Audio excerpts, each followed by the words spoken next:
Welcome everyone to another two-tailed playthrough. This time I bring to you Super Ghouls and Ghosts on the SNES. Super Ghouls and Ghosts was released back in 1991 by Capcom, and it is one of the hardest games on the system.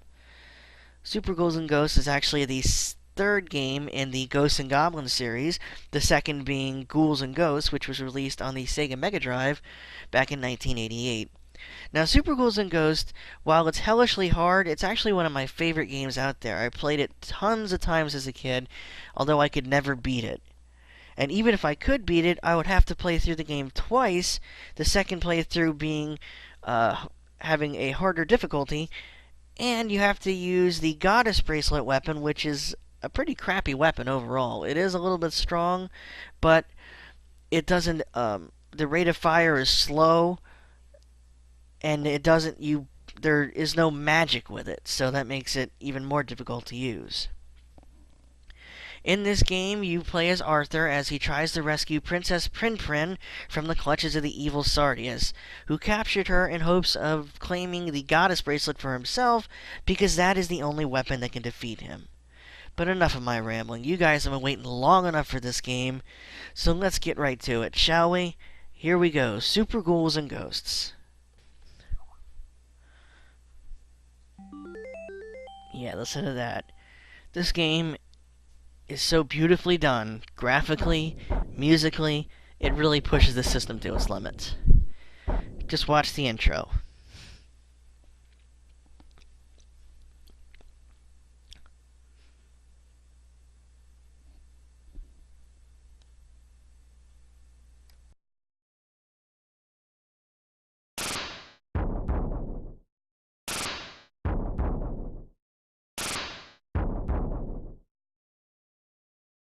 And then you get the famous start screen. Hitting start continues the intro. It's getting really good now.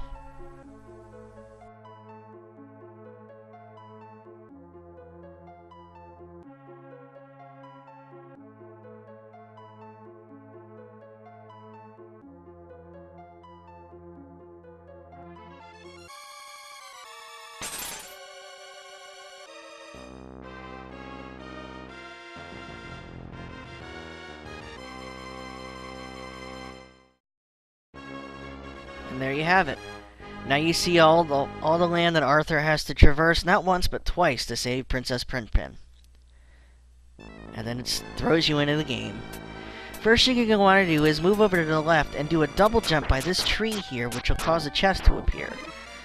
The chest will give you a random weapon. This time it gave me the torch, which unfortunately is the worst weapon in the game. It acts similar to the holy water in Castlevania.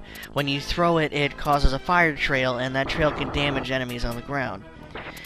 This chest here I got to a spawn that gave me this bronze armor.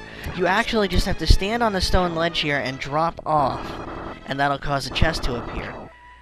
The bronze armor gives your weapons a magical attribute, powering them up, allowing them to do more damage. I just picked up a sickle, as it's a little bit better than the torch. It hits twice when you throw it. It's kind of slow, but it does decent damage. It's not a bad weapon overall, but it's not one of the preferred ones. Continue making your way to the right here, and if you stay on the bottom path, you'll actually walk behind the bamboo. He'll sort of jump behind the bamboo, will move, and you'll go inside the little gate there and fight a flame skull. I don't remember the exact name. We'll see in the credits. Now, if you do another double jump right about here, another chest will spawn, and this chest, if you haven't got hit yet, will give you the golden armor. The gold armor is the best armor in the game. It gives you the ability to use magic. Each weapon has a magical property. The sickle here, when you hold the button to charge it up, creates tornadoes. The tornadoes move in a circular motion outward, and they deal pretty decent damage to everything they hit. Most normal enemies will be killed instantly, and it does a pretty decent amount of damage to bosses too. As you see, I just wiped out the flame skull thing. At the top of this ladder here, you'll get another chest, which, if you haven't gotten hit yet, will give you the moon shield. The moon shield is the final armor upgrade you can get in the game, and it will deflect 3 projectiles, as well as reduce the time it takes for you to charge up your magic, which is pretty useful. Now, the double jump in the game, not only does it help you with maneuverability, which The jumping in this game is kind of clunky, but you get used to it after a while. The double jump, as you've noticed so far, also causes chests to appear. It's pretty neat how they linked jumping to causing chests to appear. It makes you have to explore every area of the screen to find chests and who knows what else. Now, as you're making your way along here, you got to be careful not to get hit by the falling skulls. And as you progress, the ground will slowly level out, allowing you to go under more and give you some more room so you don't get hit by the skulls. That chest there dropped another torch. The chests have a set order. If you have the silver armor that you start with, when you get the first chest, it'll give you a weapon. After that, the next chest will give you the bronze armor, again if you haven't gotten hit. After that, the next chest will give you the gold armor. And if you still haven't gotten hit, the next chest will give you the moon shield. Then after that, you'll get a weapon like you just saw. And then finally, it'll give you a trap. After a trap, the cycle resets, you'll get another weapon, and then sometimes you'll get a magician, which I'm sure we'll run into. And then other times, you'll get other weapons. If you get hit, the cycle starts over again. Of course, it's easier said than done to not get hit. Now, this section of this part of the stage, you're actually traversing along a land path here with these stone platforms in the way. And in the background, you see a giant wave coming and crashing down on top of you. If you don't stand on one of the stone platforms, the wave will wash you over and you'll die. Carefully navigate your way across the platforms. Platforming in this game is pretty tricky. It takes some getting used to, and you'll reach the second part of the level, the Forest of Doom. The Forest of Doom, as it's aptly named, is a giant thorn bush-like area. Thankfully, you can't get hit by the thorns themselves, but the giant inflating thorny tomato things can hurt you. You can either bump into them and they'll hit you, or when they explode, they shoot out little bits in all directions. If you get hit by one of those, you'll lose your armor or possibly die. Now you'll notice I'm getting a lot of money bags. I'm trying to get as many as I can. I'm trying to push my score as high as I can. I like going for the score in this game. That's pretty much the main thing you do, other than living. Now what just happened? That was a magician. You may have seen him a couple times. I killed him a couple times. When he hits you, he turns you into a random creature or person. If you have the gold armor, he turns you into a maid, which is my favorite transformation. It's kind of cute. You can't do anything while you're transformed. You have to wait for it to wear off. If you're in the bronze armor, I believe he turns you into a seal. If you have the normal armor, I think he turns you into a baby. And there's one other thing you can be transformed into. I think it's an old man. I don't remember. Hopefully we won't be seeing it too often. Carefully make your way along the path here, jumping over the flaming battering ram things. Walking down here, causing the land to slant. Now, the easiest way to get by this thing is to jump over it and then quickly either jump back across or just double jump straight up. And you can get this chest here. That's the dagger. I'm not going to pick it up right now as I want to hang on to the sickle for a little bit because you don't usually see the sickle. But the dagger is arguably the best weapon in the game. You can shoot up to 3 at a time and they do a lot of damage. They're very fast. The magic you get with them also releases a dragon. Jump over the ledge here, there, and now we face the first boss of the game, the cockatrice. Instead of turning you into stone, this cockatrice extends his neck in an attempt to impale you with his beak. He also spits up eggs that can hatch into babies, in which case you'll have to quickly destroy them or you'll be overrun by baby cockatrice. So just continue delivering hits to the head, being careful to time your jump so you're not in the way when he extends his neck. The neck has a somewhat limited reach, so if you stand just outside his reach, you can jump up and deliver a good amount of hits to him. After a few more hits, he will explode and drop a key for coming in. Grabbing the key will open the gate, and you'll proceed on to the next level.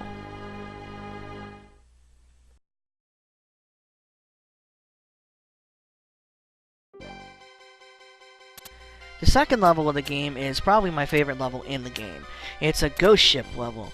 You start out cruising through, well not really cruising, working your way through a sinking ghost ship. The water level will be following you, and you're going to have to watch out for the ghosts that are all over the place. You'll see them in the background starting out as wisps, and then they'll start circling, meaning they're about to transform into more solid forms and deal damage to you. Thankfully, they can all be destroyed in one hit.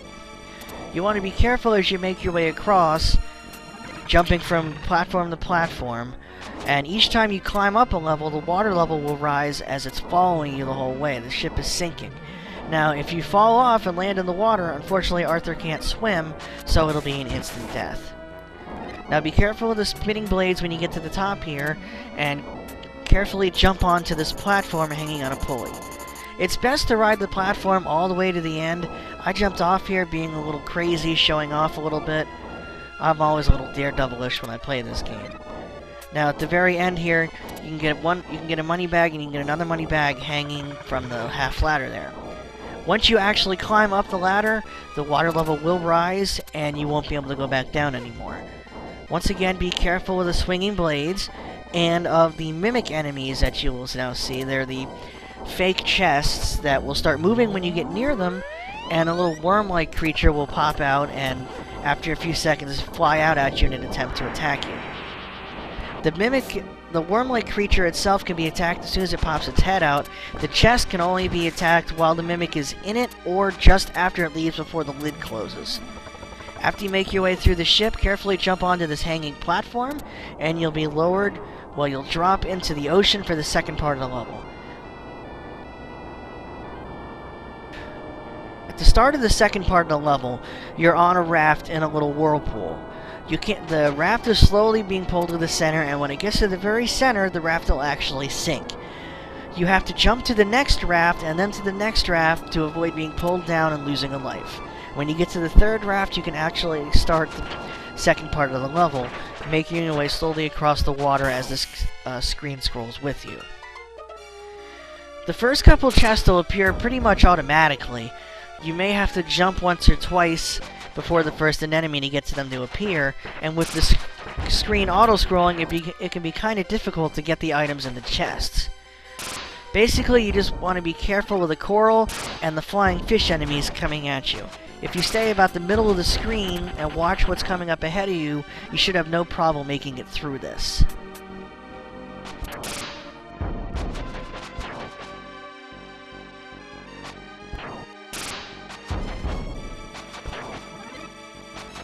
As you make your way along the sea, you'll encounter these orange block-like items.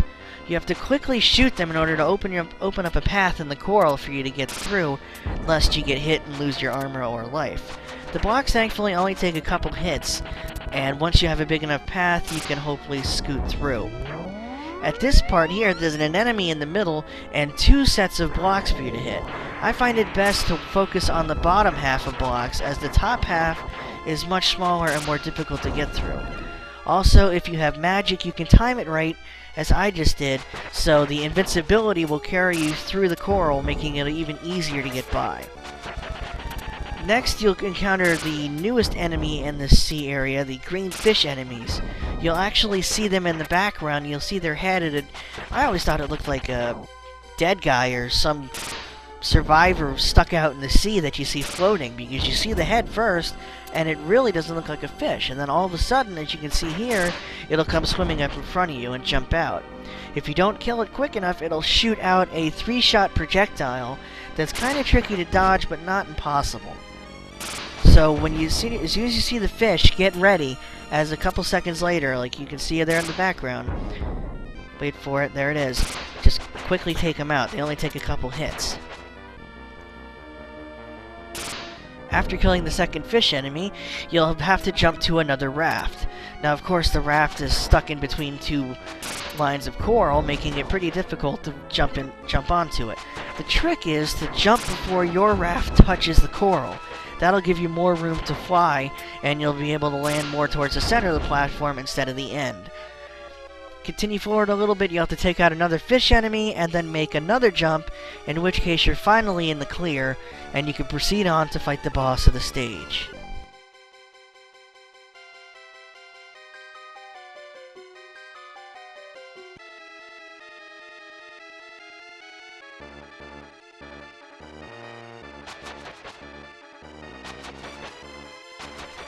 The boss is this weird hermit crab thing. He somehow moves on a cyclone of water and shoots out pointed shellfish. He's not too difficult, just time your shots well and hit him in the face. The rising and falling of the waves does make it a little tricky to dodge his shots, but thanks he shoots them out at a straight angle, or if he's below you, they'll come more of an upward angle. Just pulling back usually is enough to dodge the shots. Just keep delivering hits to the face, and after a few hits, depending on the weapon you have, if you have upgraded armor or if you use magic, he should drop relatively easily. Once he explodes, he'll drop a key. There it is. And that'll cause the waterfall to drain, and you've completed the stage. So you're once again greeted with the world map showing you at the top of this cave area where some real fun begins. Level 3 is the Crucible of Flame. It looks like it's hell.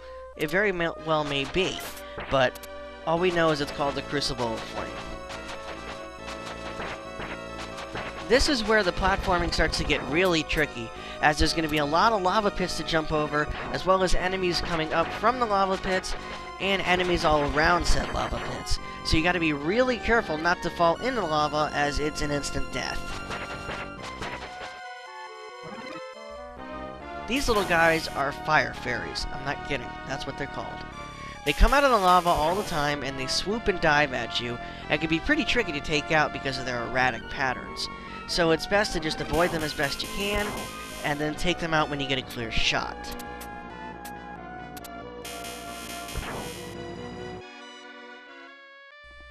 These big enemies are called fire loops. They're big, fire-breathing werewolf-like creatures. They're pretty easy to deal with, as you can either stand out of range of their fire breath, or duck under it and just keep shooting at them until they die. It only takes a few hits to take them out, 2 or 3 usually.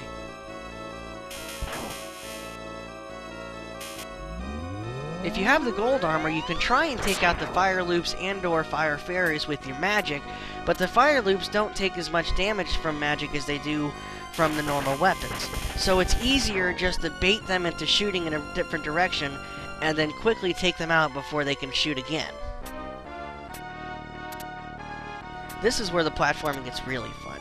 You're crossing a massive lava pit by jumping on these little bitty stone pillars. To make matters worse, the pillars will sink back into the lava after a few seconds, so not only do you have to jump and hit very small targets, but you have to do it quickly. After the first 3 pillars, you'll reach a little area with bloody, bony conveyor belt things, which will then lead to more stone pillars. Thankfully, this is the last stretch of the stone pillars, so after a few more jumps, you'll be on solid ground again. Here we have the first red gargoyle. These guys are the most difficult normal enemy in the game. All I can say is do your best to keep him at a distance. If you have magic, try and take him out before you get to, just as he appears on screen. If you don't, just do your best to keep him at a distance. He swoops and dives and is very tricky to hit, but if you can keep away from him, you'll eventually make him run into your shots and take him out. Once you get past the red gargoyle, you'll reach the second part of level 3, the Towers of Molten Steel. I find the second half of this level to be easier than the first half. While there are more enemies at this part of the stage, you have a lot more room to work with, so you can jump around and avoid them easily. This stage also has a really neat 3D effect that you didn't see too often in the Super Nintendo games. It really feels like you're moving around the towers as you're jumping and dodging all the enemies flying at you. As you ride on the platforms in between the towers, be careful of all the bats that are going to be flying at you. It may be tempting to shoot the ones carrying pots, but it's not worth it to lose a life over 500 points or a weapon that's worse than the one you're already using. Of course, if you're going after score like I am, then by all means, shoot away. Thankfully, these stone gargoyles don't come to life or anything. They just get in your way. They only take a couple hits to take out, though. After the gargoyles is the platform that's going to ferry you over to the next tower. It's actually a monster-free ride. Always nice to have a little breather now and then. Unfortunately, the break doesn't last long enough, as the next tower is full of goblins. They'll appear from the top of the screen and try to land on you as you make your way across the tower. When you see one start to spawn, take a couple steps back and let it land in front of you. Then you can easily take it out before it tries to run at you.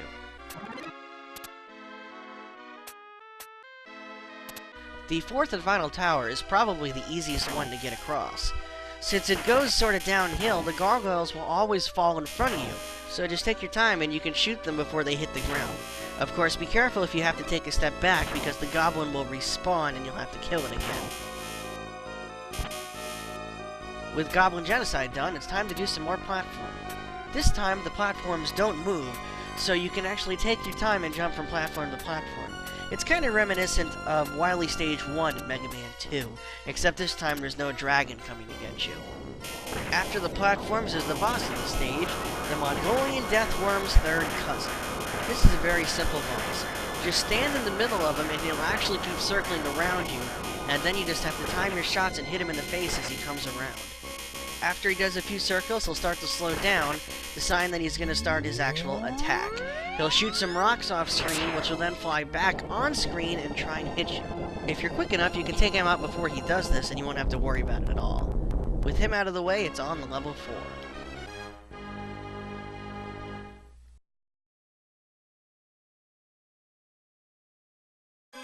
In the first part of level 4, you're going to have to move pretty fast, as the ground switches from safe to deadly in the blink of an eye.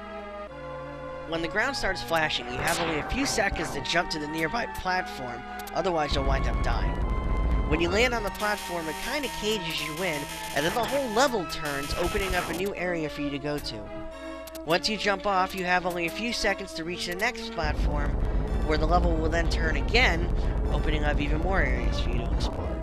It's pretty cool how the level just turns itself and gives you more area to run in. But still, you have to be fast, otherwise you'll wind up getting caught in the spikes and die.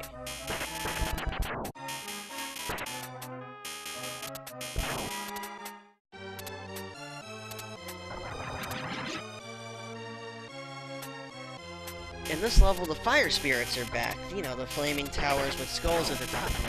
Despite getting a new paint job, they still die just as easily as they did before. So dodge their fireballs and pop them in the face a few times and they'll go down.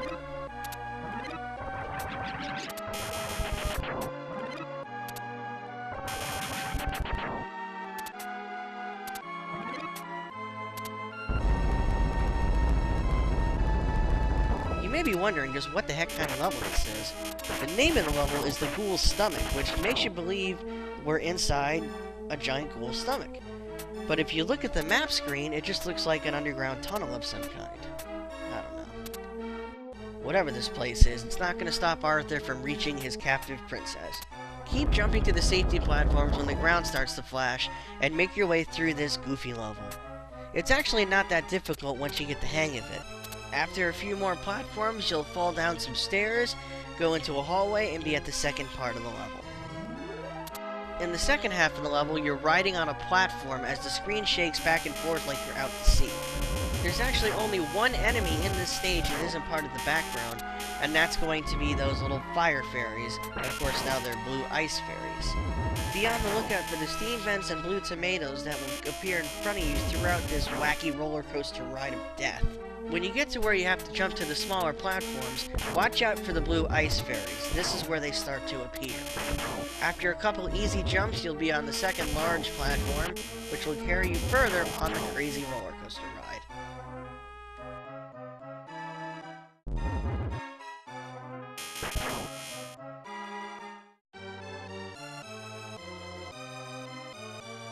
Be careful jumping to these small platforms. They will disappear after a few seconds.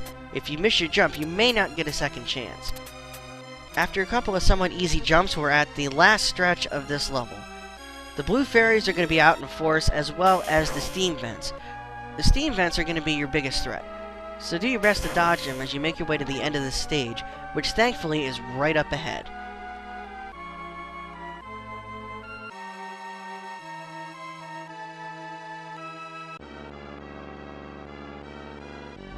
The boss of this stage is none other than the three-headed Hydra. In most instances, I found the game can't handle his sprite, and the resulting slowdown makes him very easy to take out. Just keep shooting at him or use any magic you may have, and he'll drop pretty quick. Once he's done, he gives up his key, and we can continue on to the next stage.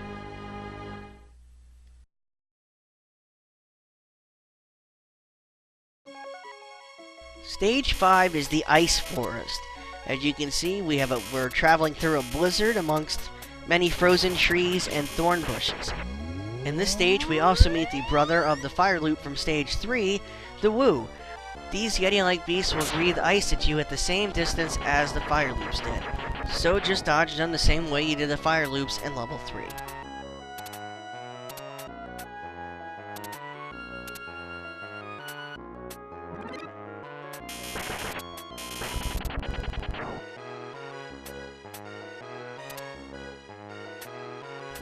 Another enemy to worry about in this forest is the Doom Blossom. They act just like the fire towers, except they're killer plants. Either way, take them out just like the other enemies, while dodging their thorn attacks.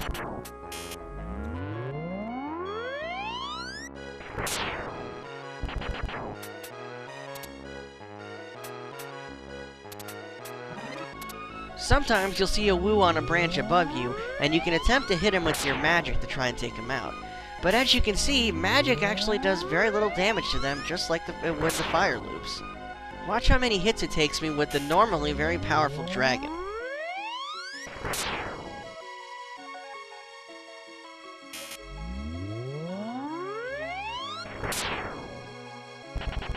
It takes 4 hits with the dragon to take that thing out, when usually the dragon kills everything in 1 hit. I'm not sure why Woos are so resistant to magic when you can kill them with 3 or 4 normal shots. Either way, once you're out of the forest, you'll come to the second part of the stage, where you've got to deal with these flying ice vines and shielded ghosts. The ghosts are pretty easy to dodge, just jump or duck under them at the right time to get by them. The vines, however, can pop out wherever and whenever they want, so do your best to make sure you're not in the way when they show up. 1 shot will take them out, so clear them out as quick as you can to give yourself room to work with and get rid of these ghosts.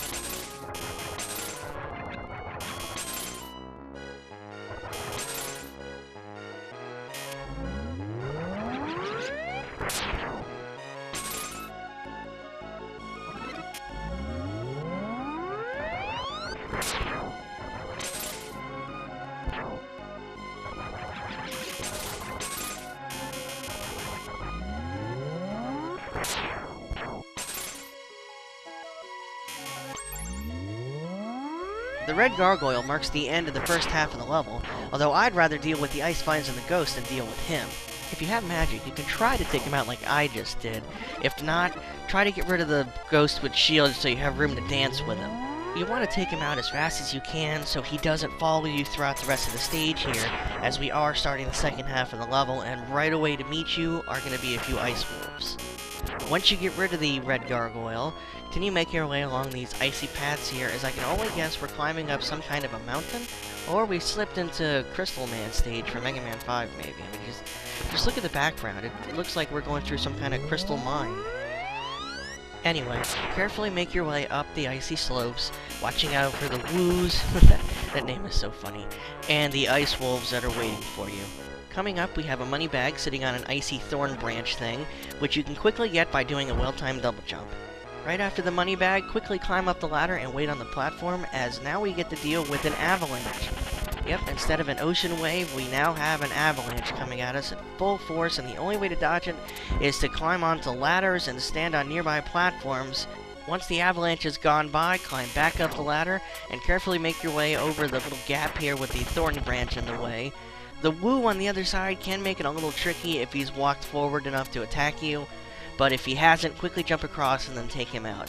After the next couple of gaps, you're going to find another ladder, so of course climb down it, wait for the avalanche to go by, climb back up, and continue on. I really don't know how climbing onto a ladder helps you avoid getting carried away by an avalanche, but somehow it does.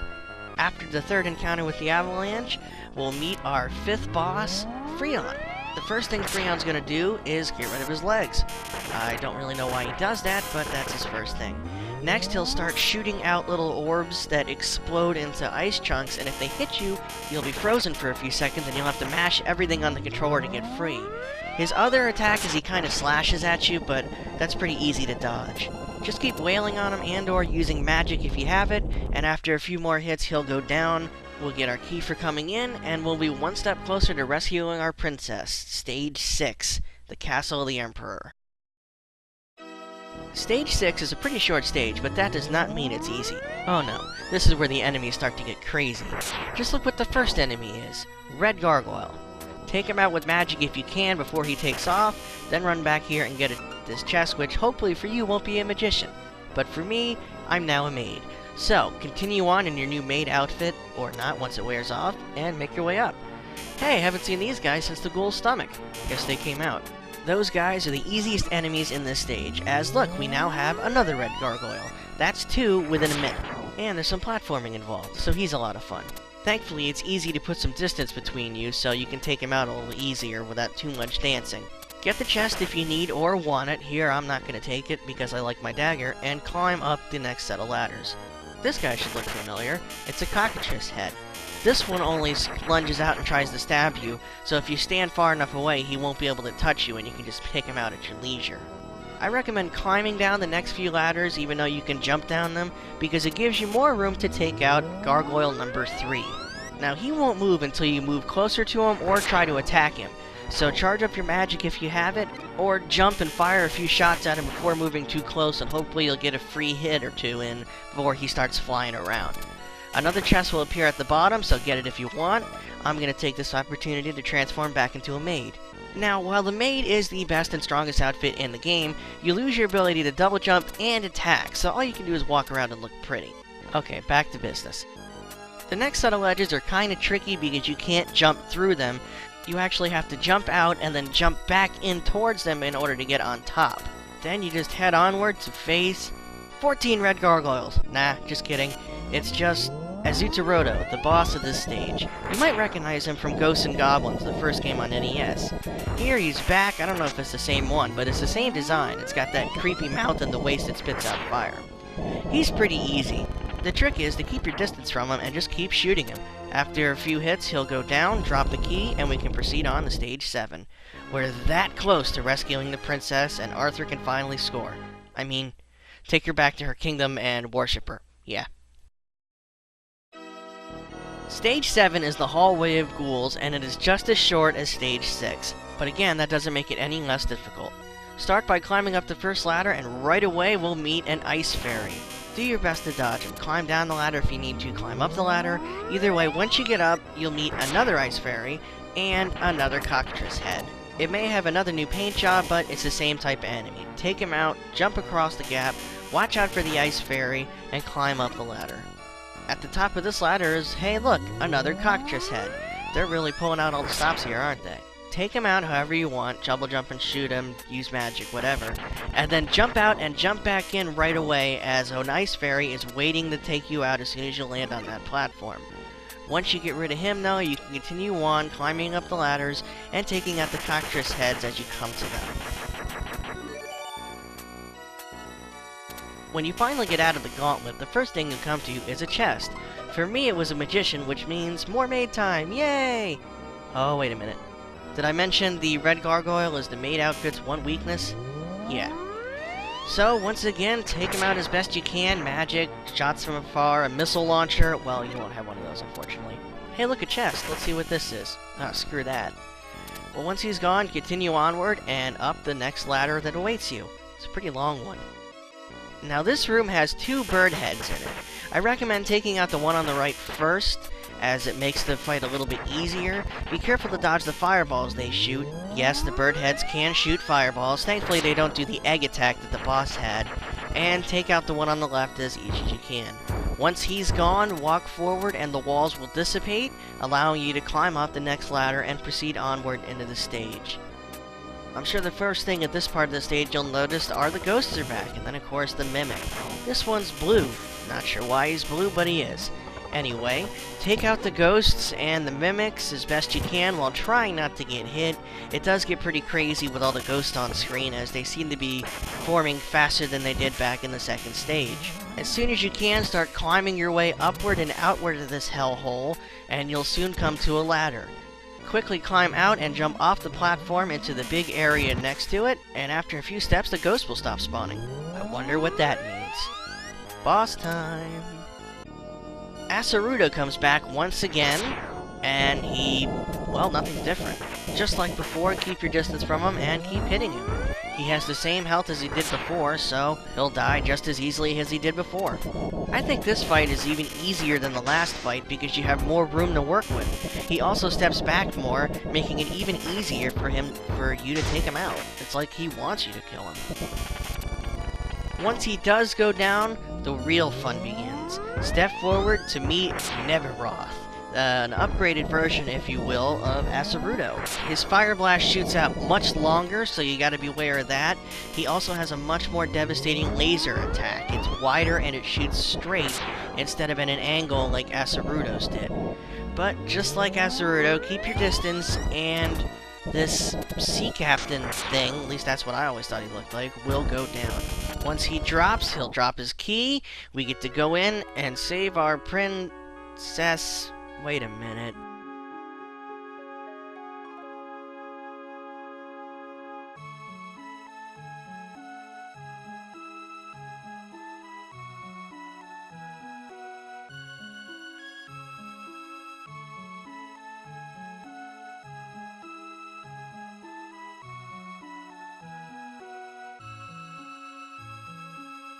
I beg to differ. I've used the level select code and gone right to him and beat his ass with a lance. What are you talking about?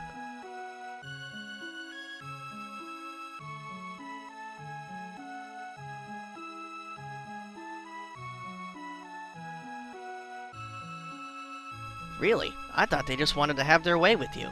Shows what I know.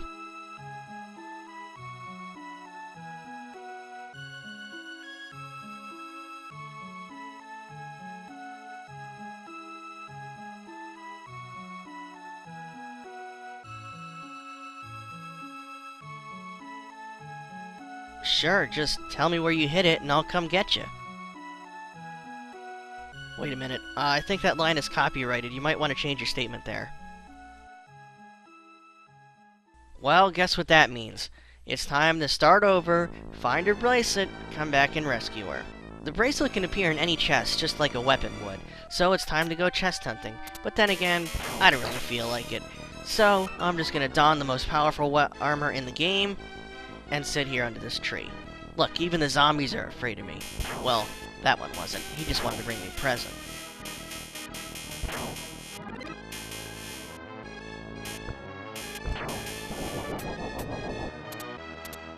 Here's a chest. Let's see if it's... Yep, there it is. A fairy will appear, and after a couple seconds, the flashing bracelet. That's the thing she was abducted for.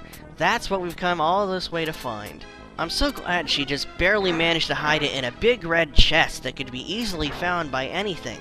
But for whatever reason, Arthur's the only one who can find it. Wearing the bracelet gives you the power to throw Hadokens. Yep, Hadokens without saying it. It's a little bit stronger than the lance, although has a much shorter range, and no magic capability since it's magical already. So what you see is what you get. But it does take out fire towers in one hit. Hooray.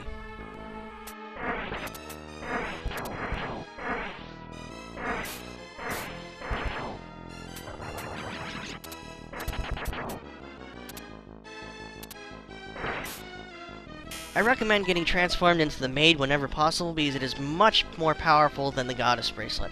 You can even lock yourself up in this little cell here until it wears off and you have to continue your journey. Speaking of the journey, the difficulty in the second playthrough is increased by 1 level, so if you're playing on normal, then the difficulty for the second playthrough is expert. If you're on expert, you're on the newly unlocked professional. As far as I know, there are no differences in the endings of any difficulty.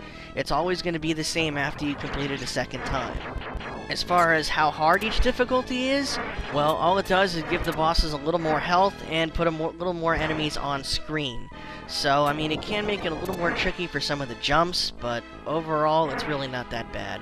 It's kind of like playing Mega Man 2 on normal or difficult, that sort of thing.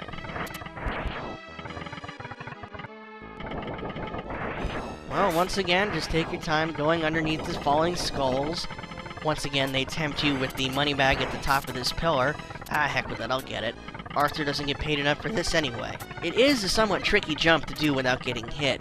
You have to time it right so the skulls are not out yet as you're jumping, and then of course you need to get high enough so you go over them without getting hit. Let's see what we get this time. A lance. Nah, I'm good. Despite needing the goddess bracelet to beat the final boss, you don't need it to play through the game. You can use any weapon you want up to the fight with Asaruto and Nebaroth. At that fight, you have to have the goddess bracelet, otherwise you're just going to get the message from the princess again and have to play through the game a third time. Here we are back at the wave fun, so just like before, stand on the pillars, watch out for the eyeball shooting clam, which thankfully the goddess bracelet takes out in one hit, and carefully make your way across this watery gauntlet of death.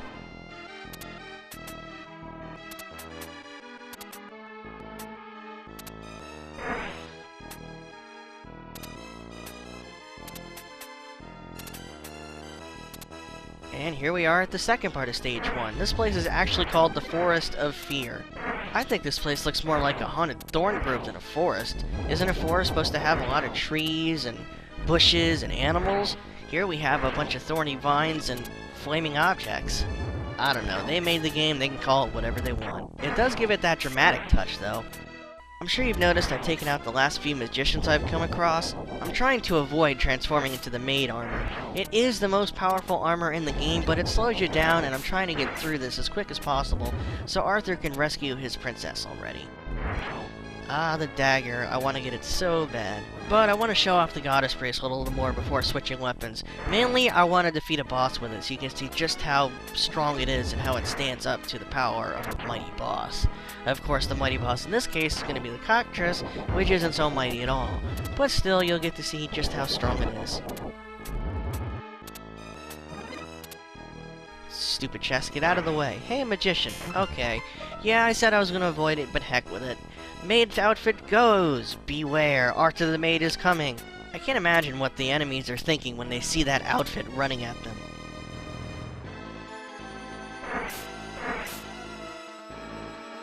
Now this is what the goddess bracelet can do. Not that much different, is it? Well, maybe it'll take it out in fewer hits. Maybe I can keep her from spitting out babies. Who knows? Either way, it's gotta go. So die already. There we go. Let's get a key! Again.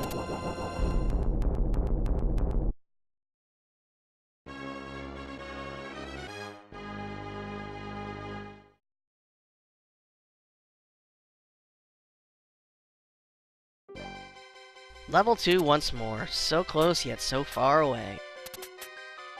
Okay, let's see what's in this chest. Alright, maid time again! This is gonna make this level so much easier. Go away, ghosts. You can't touch me. I'm a maid. Told you. Now I'm a knight again, so now you're gonna die. Again. Ooh, another dagger. Not yet. I'm gonna go a little further with this. I'll probably switch next stage. But what will I switch to? We'll just have to see.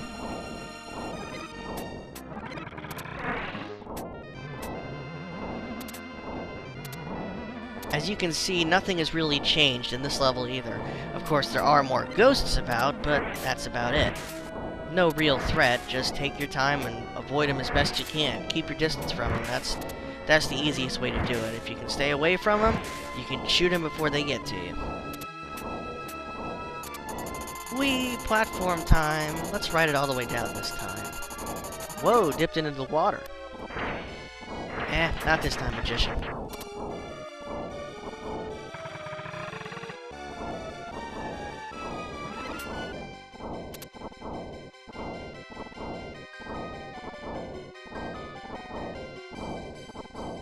Hey, a mimic! Let's see how many more of those we see on the way. There's another one. Jump over the chain. Jump over the mimic. Another mimic! Yay! Take that one out. Take that one out. Jump over the ghost. And there's another mimic. That's 4. 4 mimics!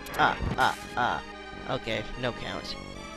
Just gotta get past this ghost and we can jump to the raft and we're once again at the second part of Stage 2. We're out in the ocean again. Of course, I wouldn't want to be out in this ocean, not with all this crazy stuff. There's killer fish, fishmen, coral cannons, those are the anemone shooting things. It's just not a fun place. Let's get through it as fast as we can, shall we?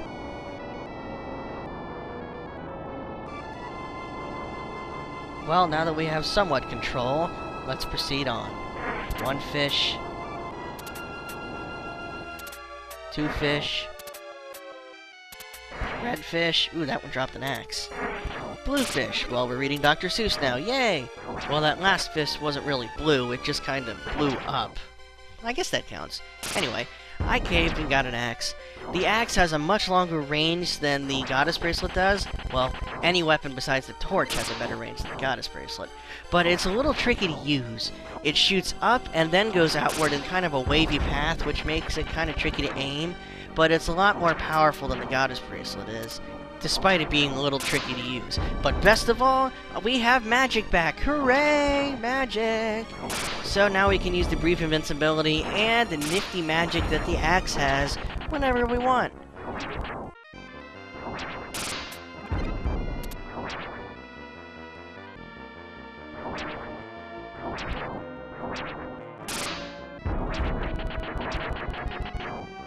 Yay, jumping over more. Oh my god! Whoa. How did I dodge that? You gotta love the acrobatics you can do with the double jump. Sometimes you get lucky, other times you wind up getting killed. That time, I got lucky.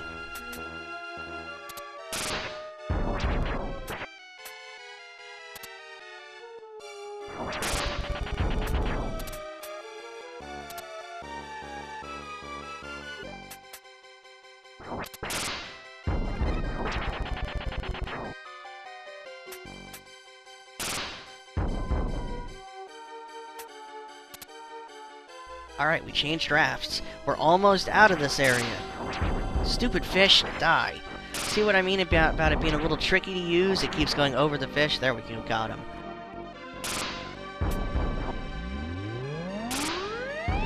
I believe this is the raft that's going to carry us to the boss. Now it's time to show you the axe's magic. It looks like a snowflake, but actually it's just a bunch of different beams shooting out in every direction at the same time. It's pretty powerful, and really useful if you're surrounded by a bunch of annoying flying enemies like the fairies in later levels. And we have, apparently, another raft to ride on, so I was wrong about that count. Whatever. Go away, fish. Wow, another raft! Jeez, I was way off. Hopefully this is the last one. I think it is, actually. Yep, it is. We're at the boss finally. Hooray! Time to just ride this raft until it appears on screen and we'll take it out. I wonder how the axe is going to fare against this barnacle thing. I don't think I mentioned it the first time through, but the name of this boss is Barnacle, which makes sense since it does have a barnacle-like thing on the top of its head.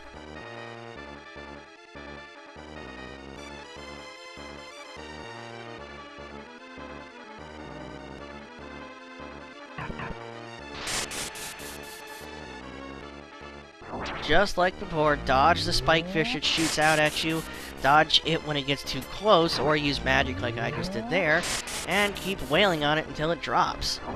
The axe? The axe isn't the best weapon to use against this thing because of its tricky attack pattern, but the magic is good. The best part is when it gets above you, kind of, when the wave is lower and it's more above you than it usually is. That's the best time to shoot the axe normally. After enough hits, it'll die, we get our key again, and can once again go behind the waterfall to stage 3. Yay!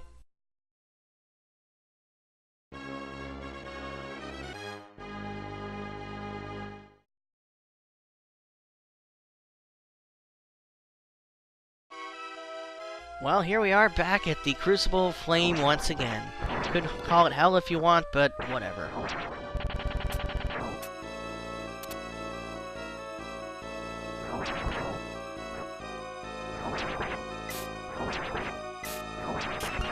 Wow, that time I was actually trying to avoid transforming. I can't even climb down the ladder in this form. It's just that powerful, it's exempt from doing anything in the game. So, climb down the next couple of ladders to get a chest to appear.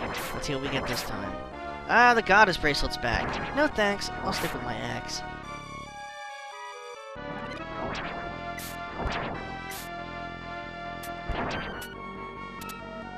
I tell you, I didn't miss this place. Fire loops, the stupid fairies all over the place. Oi, go away, you big dumb fire werewolf thing. Thankfully, he can't hit you with his fire while you're ducking, and I can't hit him either with this axe. I think it's getting time to switch weapons.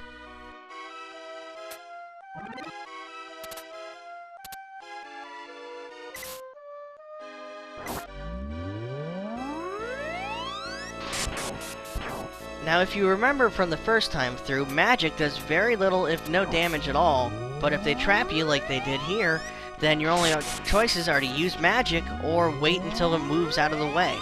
I'm gonna use magic here and see if I can take it out. Oh good, it moved. It would take forever using magic, especially this one, which is, as you can see, tricky to hit him with. Of course, the axe itself isn't much better. Since there's an area above me, the axe keeps hitting that before it can go forward. So I have to be like right up against him in order to hit him with it, which is very tricky to do without getting hit yourself. Thankfully, I was able to take him out before he was able to walk into me. And now we get to jump on stone pillars again. Alright, fun platforming with clunky jumping. Just like before, you can't take too much time when making your jumps, as the pillars will fall back into the lava after a few seconds. So jump as best as you can, and you should have no problem getting through this. Thankfully, there aren't very many of these jumps to make, as after this couple here, we're on solid ground again, but that doesn't mean we're out of the woods yet either. Guess who's waiting for us? Yep, it's the red gargoyle. This time he attacked without me even being there. Now, I've been calling him the red gargoyle, but he does have a name. That name, of course, is Firebrand. He was given that name in the US versions of Gargoyle's Quest, which is a spin-off series from Ghosts and Goblins. Gargoyle's Quest was released back in 1990 for the Nintendo Game Boy. It features Firebrand as the main character as he attempts to defeat the evil King Bremer and restore peace to the land. Of course, the game calls him Red Arimer Aces, Red Arimer being his official name in Japan. I have a few other names I like to call him as well, but those aren't really appropriate for this playthrough. Anyway, we're now at the second part of Stage 3, the Towers of Molten Steel. As you remember, we're crossing across 4 towers with the pretty cool 3D element they used, the latter two, of course, full of gargoyles that fall from the ceiling. Ooh, a bat carrying a pot. Let's see what it has. Alright, the torch is the worst weapon in the game, but I'm going to show it off just so you can see it. I know I used it at the very beginning of the playthrough, but I didn't really use it too much, so you didn't get to see what it can really do. It can't do too much as it is. Its only function, of course, creating a stream of fire as it travels across the ground, similar to the holy water in Castlevania. Its magical ability, however, creates 3 spheres that circle around you, giving you a sort of shield. The shield, of course, takes out any enemies that come near you, but it doesn't hit all of them and it doesn't last very long. The torch is really only beneficial against ground enemies like the walking zombies, the lava loops, demon dogs, stuff like that. I'm going to try to show you all the weapons in the game, so I might as well start with the worst one to get it out of the way, right?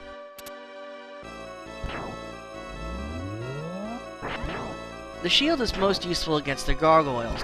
It allows you to keep walking without worrying about them falling on your head, and you'll be able to pick up whatever they drop without having to backtrack. Little added bonus.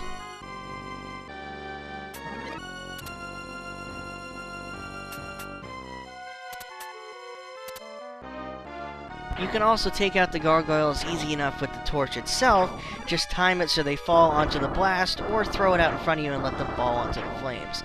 The torch is also very good for opening chests. Just throw one blast out and let the wall of flames open it up for you.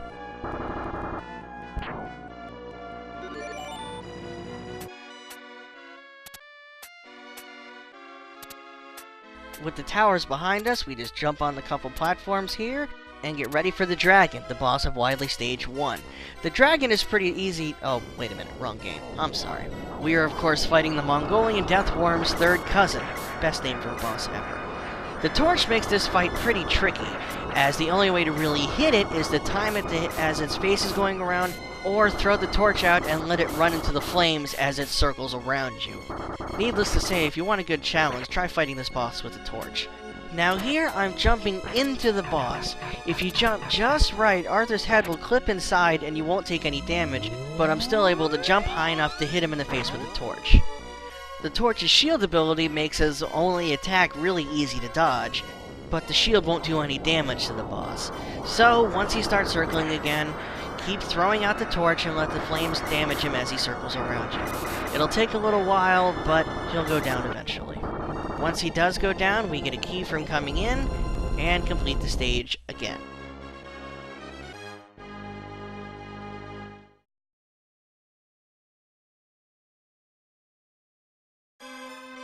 Here we are at stage 4 again, the ghoul's stomach.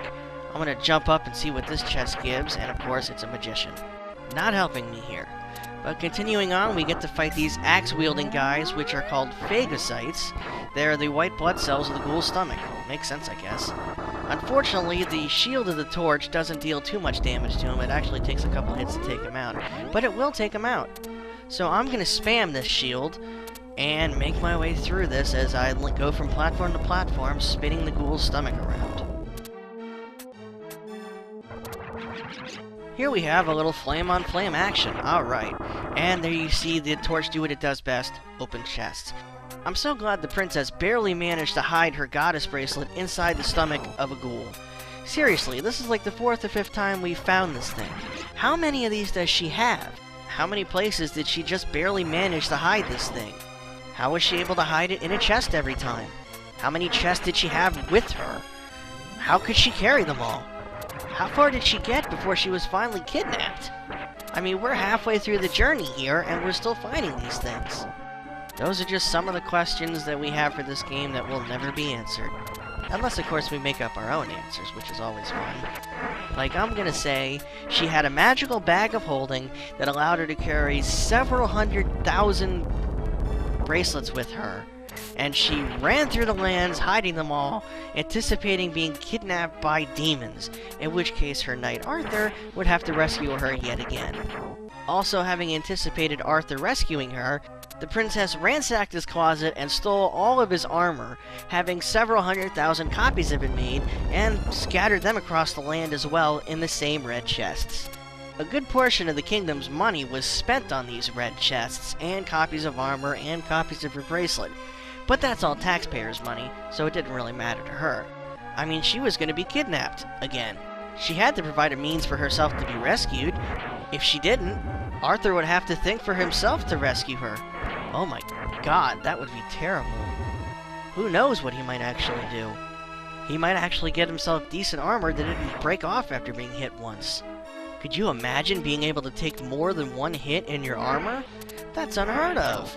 Armor is supposed to break off as soon as you take damage. That way, it won't hurt you, it won't dent, it won't get stuck on you. You have to keep buying more armor, but that keeps the armorers in business, doesn't it?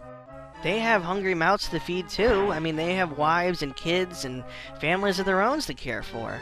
Thankfully, the princess was kind enough to grace them with her business and make so much armor for Arthur. Not to mention the shields and all the weapons too. And she had to get wizards to craft the magic abilities into each weapon. That cost a lot of money as well. But that's just my theory on how everything worked back in this time. Who knows how it really went down.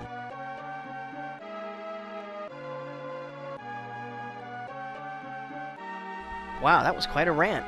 It got us all the way through the second part of that ghoul's stomach. Now it's time for the boss. Unfortunately, the system still can't handle the massive sprite work of the boss, so we get so much slowdown, he's a walk in the park. Once you take out all 3 heads, whether you're using the goddess bracelet or not, you get your key again, and you're done with the stage.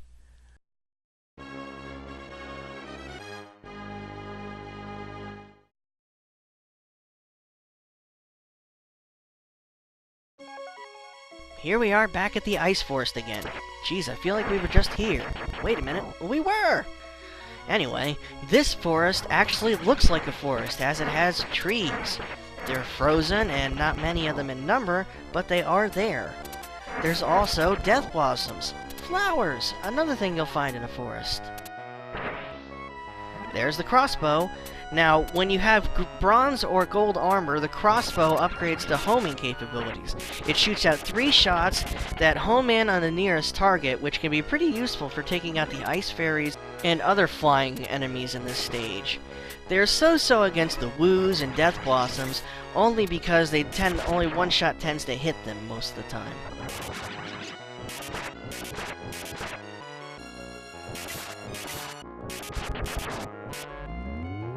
The bow does have one of the most useful magic abilities in the game. As you can see, it made the whole screen go black and white for a second there. That would actually make any treasure chest on screen appear, saving you the trouble of having to jump around and find it. It would be great if you didn't have to have the best armor in the game and one of the best weapons before being able to use said ability.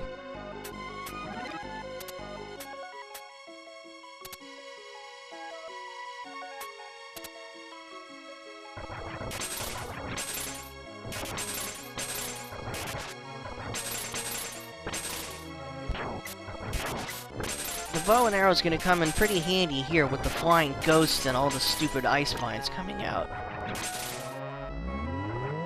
It'll also show me if there's a treasure chest nearby, which I think, yep, there it is, there's a chest. Didn't have to jump or anything. Now to see what's inside it.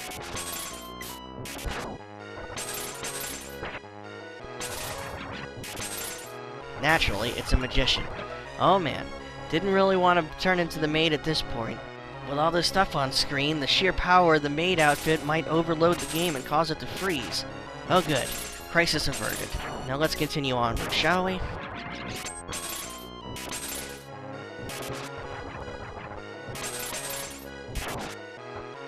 Okay, you couldn't really see it as I walked onto it just as soon as it hit the ground, but I picked up a lance.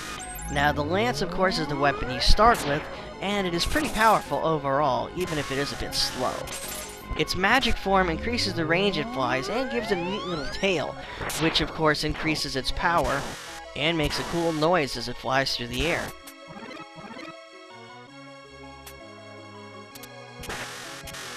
Hey look, another goddess bracelet. I'm good, sticking with my trusty lance. The lance also has a really good magic ability. A lightning bolt comes out of the air and strikes you and then shoots out to each side of you, taking out any enemies that might be in front or behind you. You're also invulnerable during the whole thing, so it's a good way to avoid any damage that might be coming at you.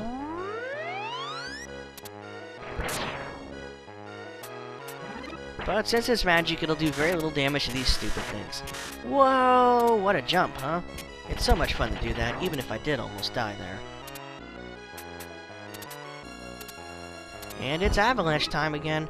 Whoa, just barely got that ladder. Thankfully, we're nearing the end of the stage. Just gotta take out a few woos and dodge the avalanche.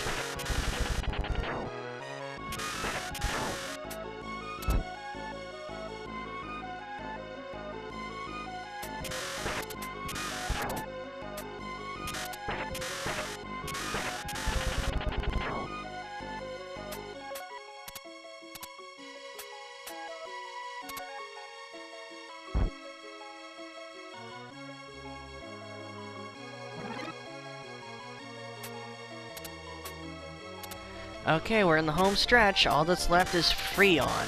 Yep, here he is. Gets rid of his legs, and on with the normal attacks.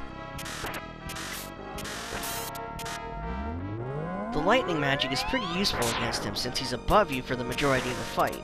Just charge it up, get underneath him, and let it rip. You can also try and hit him with it as he's to the side of you, but that's a little more tricky. It's best to just wait till he gets above you and then fire.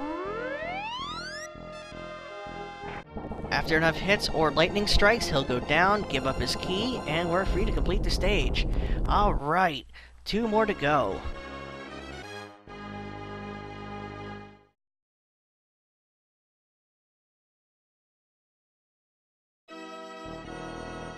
Okay, if you remember, the first enemy is going to be our buddy Firebrand. Well, other than that magician. Yeah, there he is. Let's see if I can get him with a lightning bolt. Bang! Take that, jerk. Go back to your own game. Oh wait, this is your game. Oops. Well, you're still a pain in my behind, so just die. Stupid gargoyle.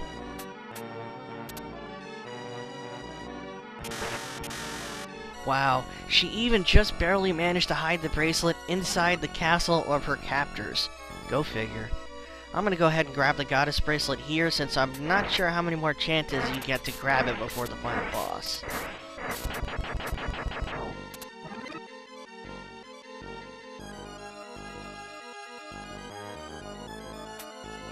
Now this time I'm just going to jump off and shoot him in the face, and thankfully the goddess bracelet takes out Firebrand in 2 hits, but I do miss my magic already. So much easier to take him out. Hey, let's see what's in this chest. Magician, go away. No time for fun and games.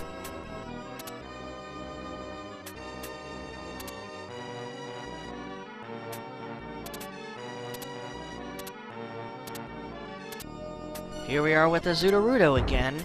Now, in the Japanese version, his name was actually Astaroth, one of the crown princes of hell. But since that deals with religion, they couldn't have that in the American release. So his name got changed to Azuruto. The name change doesn't make him any more difficult, though, so just keep your distance like before and wail on him until he drops. The weapon makes it a little more difficult since you have to be a little closer to hit him. Just another reason why the goddess bracelet is crap.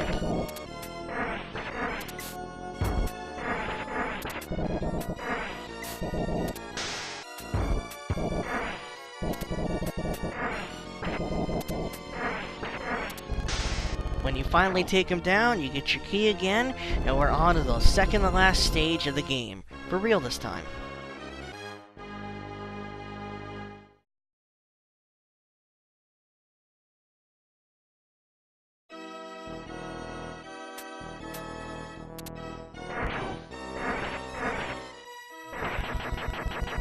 Okay, time for this gauntlet once again. Now, of course, we have no magic, and are faced to deal with all this stuff with a weapon with limited range. So the cockatrice heads are going to be pretty tricky, but not too difficult overall if you just take your time. The big enemy to worry about is going to be the fire fairies, as now we don't have the range that we did before to hit them, so we gotta wait for them to get a little closer to us before you can take them out. Just like before, take your time and work your way up this gauntlet until you get to the end of it. Thankfully, it isn't too long, but just be careful.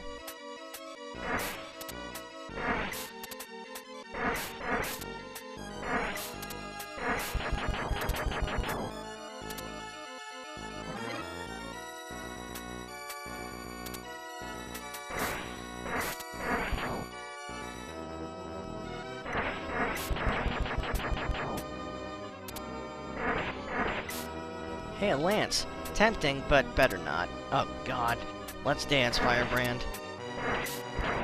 Thankfully, he didn't give me too much trouble, and more importantly, I didn't land on the lance, because I really don't know how many more chests are going to appear, and how many more opportunities I'm going to have to get the goddess bracelet, so if I lost it there, oh boy.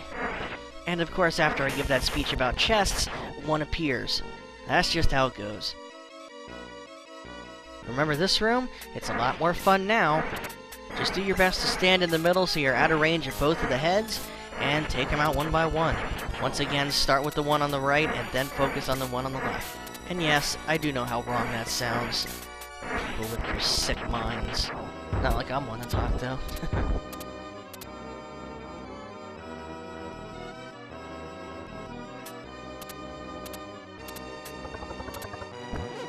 Alright, let's try to get through this area as fast as possible. Thankfully, the bracelet takes out the mimics in one hit. Does the same with the ghosts, too, but those always died in one shot. Come on, get out of the way. Thank you. Your turn to die now. Again. Going up.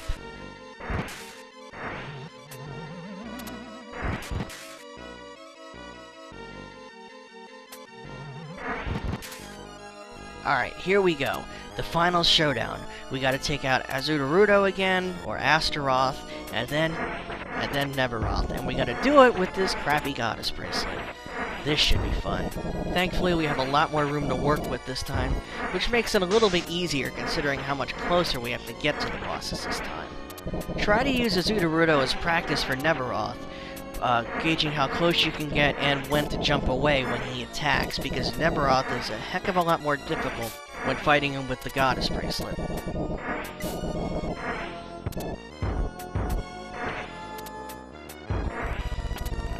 Okay, one down. Now it's time for the main event, Neveroth. As you may have guessed, Neveroth also had a name change. Neveroth was Naberius, who is supposed to be the most valiant Marquis of Hell, and has 19 legions of demons under his command. He usually appears as a three-headed dog or raven. He's got a raucous voice, but presents himself as eloquent and amiable. He teaches the art of gracious living. So naturally, they had to change it, and we got Neveroth. Despite not having three heads, I can see the elegance factor. He has a very royal appearance, like he was a high up in command. I said earlier he looked like a sea captain. That could very well be. He's got a very nice crown as well. His was always one of my favorite sprites from this game. I always thought it was really well done, and I like the colors. Anyway, back to the gameplay. As you can see, you can duck under his laser fire if you happen to be standing relatively close to him, meaning on the same ledge as him. The only thing you really have to worry about, like before, is his stream of fire attack. But if you keep your distance from him as best you can, you should have no problem. Once he's down, you finally get the key, and we can actually go into the boss's lair, Sardius. It's the final showdown. At long last, we're face to face, well, face to ankle with Sardius. He's quite large, but since we have the Goddess Bracelet, we can actually destroy him. Despite being very intimidating, it's actually a very easy fight. You can't get hurt by him stepping on you, so you don't have to worry about that. All you do is you stand at his ankles. I usually try to line myself up with the fangs in his mouth. That way when he does his beam attack, the beams go right around you and you don't have to dodge at all. Then you can do a double jump and catch onto one of the platforms, which will carry you up high enough to hit him in the head. Once the platform disappears, simply run back to his ankles, avoid the beams, ride the platform back up, hit him in the head again, rinse and repeat. Sometimes he'll change things up again by throwing the platforms, waiting a couple seconds, and then throwing the beams. When he does that, I like to just wait for the next platform because it gets very difficult to dodge the beam attack at that point. There is a time limit, but you're given so much time that you don't really have to worry about it. So just take your time and wait for the right moment to ride the platform up and hit him in the face. It'll take a few hits, but he will go down eventually. Now, since the previous two bosses had their names changed, of course Sardius had his name changed as well. In the Japanese version, his name is Samael. I'm sure you've heard of him. He's actually the Angel of Death in Jewish lore. So you can see why his name got changed.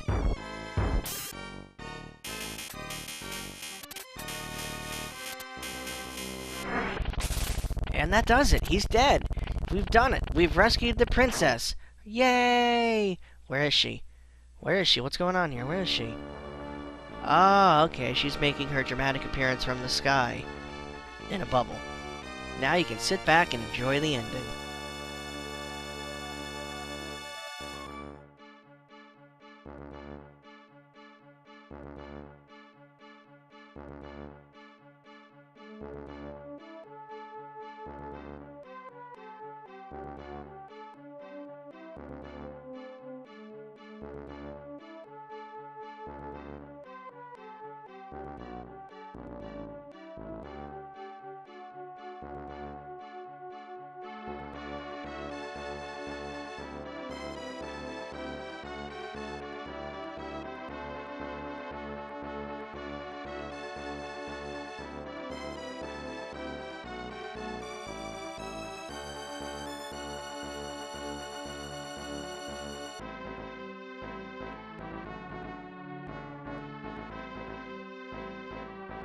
Yeah, we've been over this. She barely hit it in time in like 17 million different places.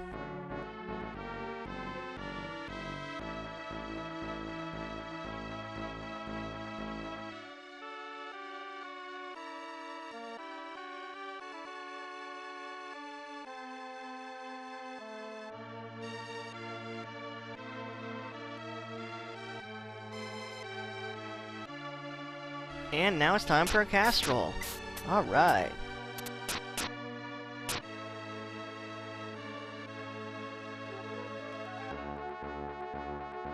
Zombie. Never would have guessed that one.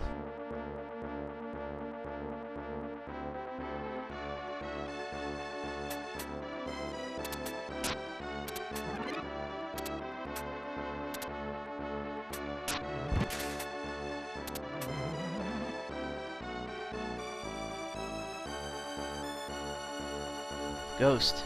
Again, very original.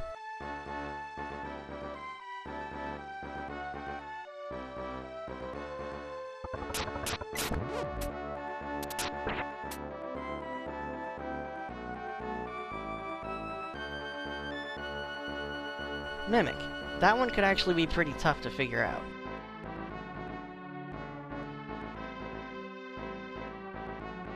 Notice they completely skipped levels 3 and 4. Guess they didn't like them.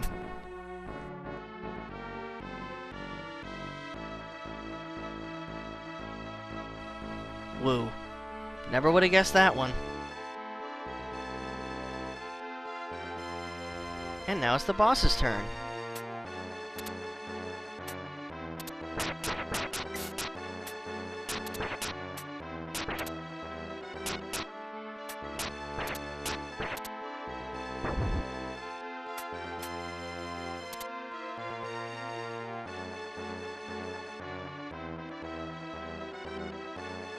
Cockatrice and Mini-Wing. That's what the little things were called.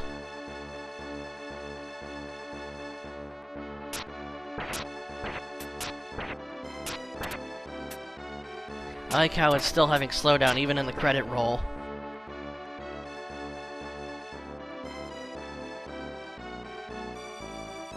Hydra. Again, very original.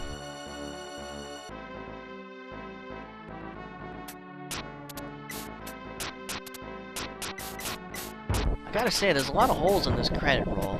Whatever. Azudorodo. Rudo. Whatever. Name change number 1.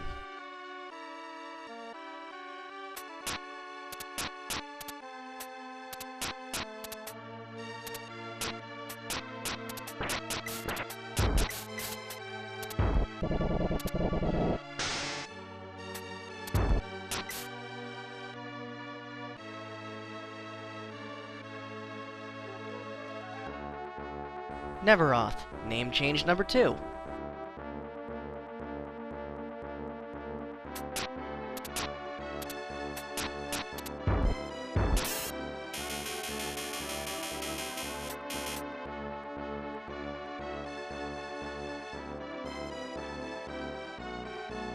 Sardius. Name change number 3.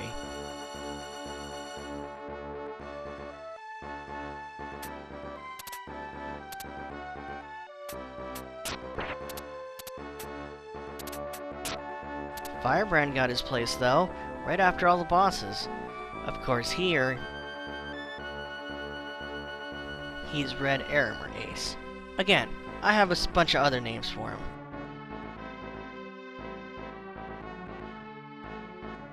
Now this part I always thought was funny. They name the princess, she's Princess Prinprin, but then they give you a bunch of numbers. That's not a cheat code, those are her measurements. Yeah, they give you her measurements. Figure that one out.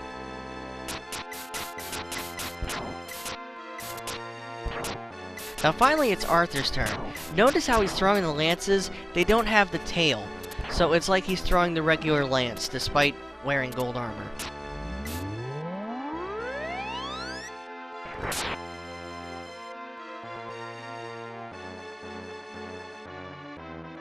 Very nice pose, though. They did a really good job on that one.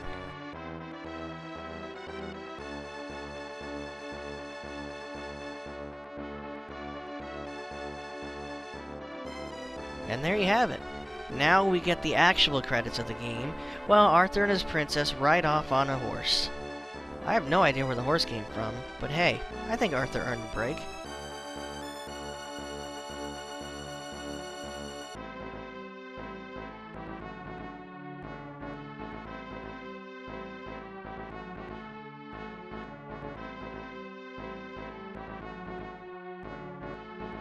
And right away we get an epic name, Hyper Mickey. Brilliant. Then Patriot Yamazo, who was also the actor designer as well as the planner. Then Tall Knob, and Hyper Benji. I love these names. Then Jun-chan, Natsu-chan, Chi-chan, Ryutaro's mama, and Katsu-kun. Epic.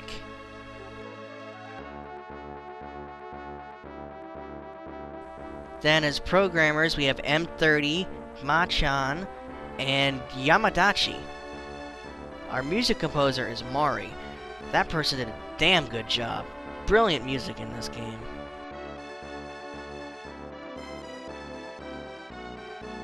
Of course, composing the music was Bull and Eichbaum. Very good people as well.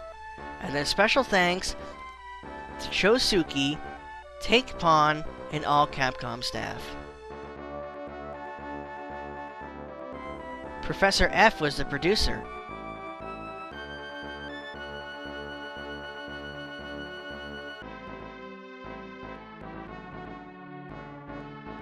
Thank you for playing. You're welcome. It's a great game overall. Hard as balls, but great game.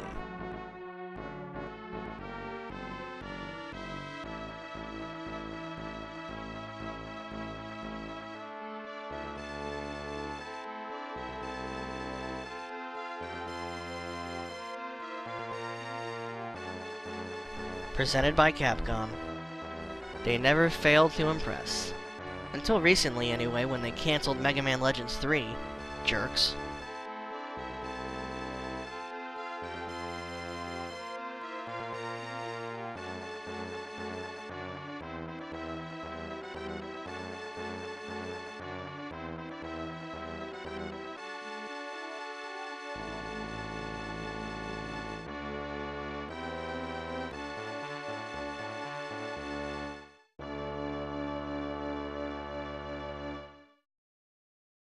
And there you have it. We get a very nice picture of Arthur holding his princess as they ride off into the sunset. Arthur has a stern look on his face as he looks ahead at what's yet to come for them. Of course, it's not going to be demons, since the demons have been perished, and they'll never rise up to threaten them again. Now, despite it saying the end with a question mark, as far as I know, there is no different ending to this game. Beating it on Professional gets you the exact same credit roll, the exact same ending, the exact same end screen, everything is the same. There is, however, a way to change the credit roll a little bit. It's quite funny, really. If you change the settings at the beginning of the game, you go into the settings menu, and you change the jump button so it's A instead of B, Arthur will actually die during the enemy credit scene. It's quite funny, really. It's right before the woo is named. He falls in the gap. Apparently, the game tries to jump with the B button despite the settings being changed to jumping with A. I don't know, just a little funny tidbit. You can actually see this if you watch the speed run on Speed Demos Archive. That's how I found out about it. And then I went back and played through the game on Professional just to make sure the end screen wasn't any different. It isn't. Save yourself the torment. Unless you want to try it for yourself to test your skills or whatever, then go right ahead. Believe me, it's plenty challenging. Either way, that's going to bring to an end this long-awaited two-tailed playthrough. Again, I'm truly very sorry for how long it took me to get another video up, and I'm just so thankful to everybody all of you, who stuck with me throughout this gap of nothingness. Thank you so much for watching this video. I really hope you enjoyed it. It was a real fun to do. This game is, as I said in the beginning, one of my favorites. See you next time.